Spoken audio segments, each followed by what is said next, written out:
तुला मी. अगं पण हे असं रोजच विचारणं गरजेचं आहे का? गरजेचं काही नाही, पण चौकशी नको का करायला?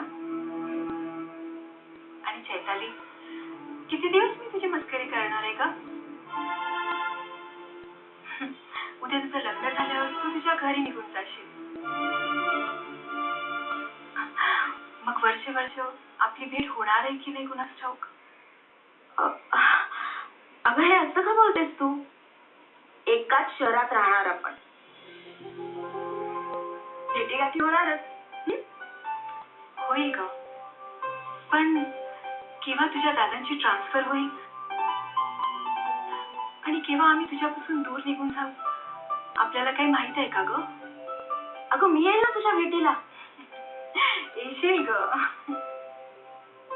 पण लग्न झाल्यानंतर सगळं काही आपल्या मनासारखंच होतं असं नाही. का पण? का पण? अगं व्याप किती वाढतो संसाराचा, काय सांगायचं तुला. किती जबाबदाऱ्या वाढतात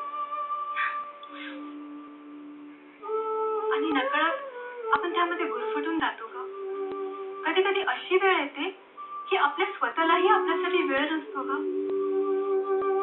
बहिणी, अगं हो, खरंच सांगते मी. पूर्वी माझेही विचार तुझ्यासारखेच होते, पण हळूहळू मला संसार कळायला लागले. काय सांगतेस काय तू हे? आता हसायला येते तुला. लग्न झाल्यानंतर कळेल माझं बोलणं, कळलं? आणि लग्न झाल्यानंतर अगं आपलं जीवन आपलं राहत नाही. ते तर आपल्या घरातल्या सदस्यांसाठी झटणं, त्यांना काय हवंय काय नको याची काळजी घेणं, हेच तर आपलं जीवन बनून जातं ग. बहिणी, ही सगळी हाऊसवाईफची कामं झाली ना? अर्थातच. मला कुठे 4 भिंतींच्या आत राहायचंय. बहिणी, नोकरी करायची आहे मला. अगं मग तुझ्या जबाबदाऱ्या आणखी वाढतील ग. म्हणजे नोकरी करणं आणि संसार सांभाळणं हे इतकं सोपं वाटतं का तुला? पण